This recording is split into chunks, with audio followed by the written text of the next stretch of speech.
Hi, everybody. My name is Miss Berg. I am one of the fifth grade teachers, and today we are going to be doing a lesson on social emotional learning. You are? And, and I am Mrs. Rodriguez. I am also a fifth grade teacher at Walnut Grove, and I'm looking forward to doing this lesson with you, Mrs. Berg, and I'm excited that we're going to do this with the kids too. Okay, keep in mind these recordings are new for us too, and so there might be times that we're kind of scrambling to make sure we're getting everything out to you, and we're probably going to make some mistakes, but that's going to be okay and pretty normal for all of us as we go forward. Okay, so your first lesson of social emotional learning is on positive and negative thoughts and how those thoughts affect ourselves and kind of everything around us. So I'm going to begin with reading a list of negative thoughts. And while I'm doing that, I just want you to think about how the phrases I'm saying make you feel. Give me 1 minute here. This is where I'm pulling something up. Okay. Negative thoughts. So your job right now is to listen and think about how you feel when you hear these things. I am stupid. I never do anything right. I'm terrible at sports. No one wants to be my friend. Everything is hard. I can't draw. Everyone is mean. My teacher always yells at me. I hate math. My big brother never wants to play with me. Recess is boring. I am the worst reader. I'm going to fail at school. I always get yelled at to do my chores at home. I never do anything fun. I just want you to take a minute and think about how that makes you feel when you hear statements like that.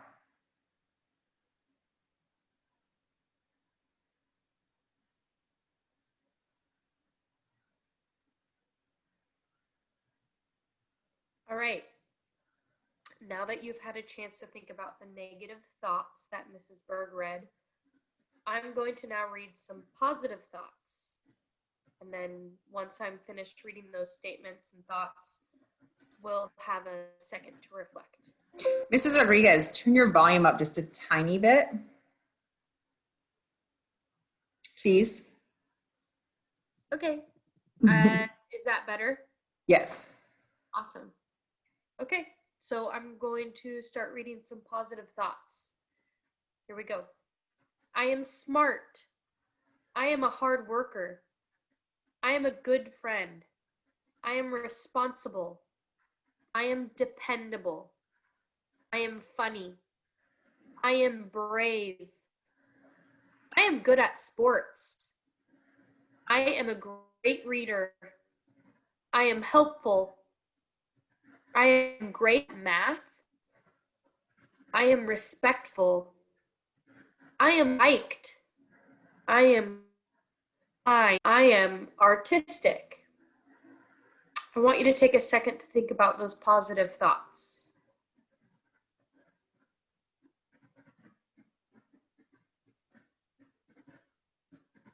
And if you could also think about some positive thoughts that come to your mind, just take another minute to just think about some other positive thoughts that might be similar to the ones that I just read.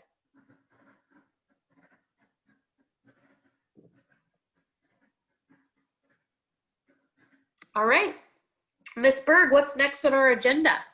So we're going to talk about how having a positive attitude is a really good character trait to have and how that actually will affect us in our lives.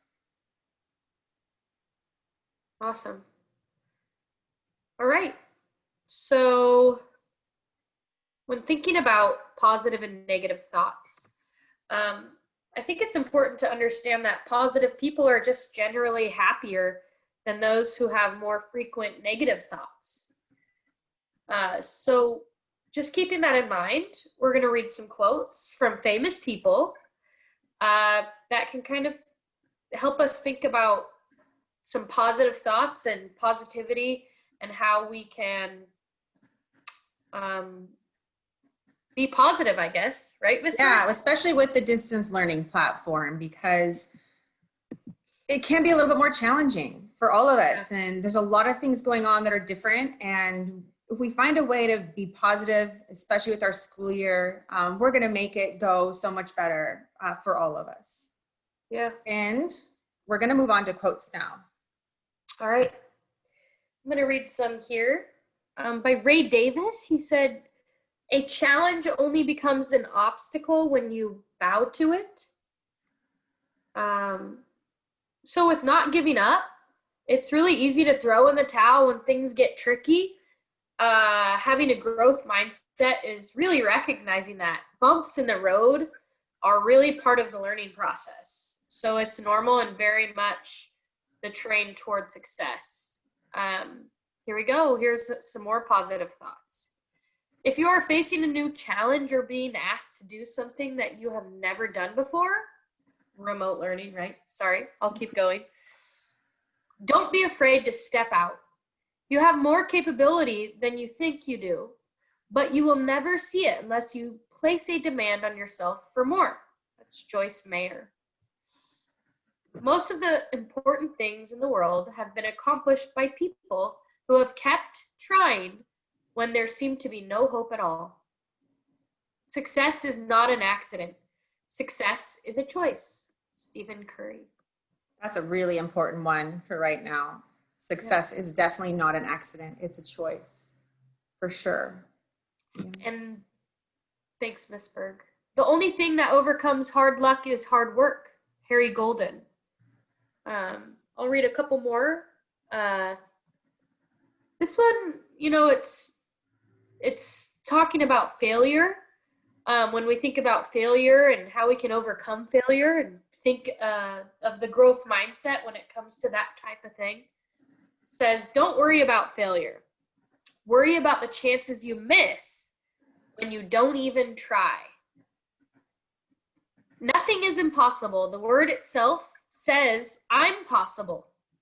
It literally says, I'm possible in the word impossible if you look at it. Ooh, I like that. Audrey Hepburn said that. I know, that's really neat. She's a famous old movie star, Audrey Hepburn, if you all don't know. They're a lot younger than us, so, well. Well, yes, okay. They are. Okay. All right, Albert Einstein, he said, a person who never made a mistake never tried anything new. And then, Ms. Berg, do you want to read kind of the rest that are under our quote list? And so I like that last quote because with our distance learning right now, we're going to make mistakes, and that's okay. You got to still got to try something new. You're going to be learning some new apps. You're going to be learning some new ways of getting lessons, and all of that's good for us as we go forward. Try to keep that in mind. One of my favorite ones on this is working hard, and I actually have this in my classroom, so I was happy to see it here. It says, dreams don't work unless you do. We can have dreams, but unless we work at them, they won't come true. So that's written by John C. Maxwell. There is no failure, only feedback. And keeping that in mind when you turn a lesson in, if you are struggling with it, don't take our feedback as the fact that you failed. Take it as we're trying to help you grow and get better. That was written by Robert Allen. The road to success. These are road to success ones. I'm just going to give you two more. It doesn't matter how slowly you go, so long as you do not stop. Confucius. That's going to be very important with distance learning, because the nice thing about it is that you can take more time to get this done with some of your assignments. You're not pressured in class to do everything in a certain amount of time. So it's okay if you do it a little bit slowly, as long as you don't stop. That was written by Confucius, but didn't say that. And one last one, Muhammad Ali, who is a famous boxer, was a famous boxer. I hated every minute of training, but I said, don't quit. Suffer now and live the rest of your life as a champion. And guess what? He was a champion. Yep. Okay. I wanted to add to just a little bit about having a growth mindset, and the way that I think about it, it's really all about effort. Really, it's the hallmark to a fixed mindset to expect things to be easy. And success demands working hard, learning from our failures, which we talked about those in some of the quotes, and then refining kind of your performance as you go down that road. So just keeping in mind that you give it your all, and you're going to be successful. We're all going to be successful if we give it everything we have and we put in good effort. And you know what? It's not going to be easy every single day. Sometimes we're going to put in 120%, and sometimes we're going to put in a little bit of a less effort. But if you can try to give everything a good, solid effort every single day, you're going to be successful. All right. Thank you. Thank you, Mrs. Rodriguez. Let's go ahead and talk about what their assignment is now. Sounds good. Yeah. Alrighty. You have an opportunity to use an app. Sketches Pro is one of them. If you've never heard of it, you can look it up on the app catalog. Another option, what's the other one? Doodle Buddy? Doodle Buddy. Yep, Doodle Buddies. Or if you are familiar with GoodNotes, you can use GoodNotes as well. Just some sort of app that can help you draw and illustrate and use color. If you don't want to use an app or your iPad, that is totally fine. You can grab a piece of paper, find a piece of paper or a notebook, and draw your assignment on there. So what are you going to do? You have the opportunity to create a self-portrait. That means a picture of yourself on a piece of paper or on one of the apps. And then once you have that self-portrait done and you've drawn the picture of yourself, make sure it's colored, and then write down one positive thing about yourself on that piece of paper or in that app. So if you can picture my self-portrait drawn, I might put the quote or the positive comment next to my picture or next to my face. When you're finished, find somebody in your home or somebody that you trust, maybe a family member, a parent or a grandparent or a guardian, or maybe an older sibling or a sibling that's close to your age, that you can ask them, hey, could you write something positive on my self-portrait? Usually the people that you're around at home are people that know you pretty well, so I'm sure that they'll have lots of wonderful things to say, but if they could just pick one positive thing to also write down on your portrait, that would be great. So let me recap what your assignment is. You're drawing a self-portrait, or you're putting it on an app.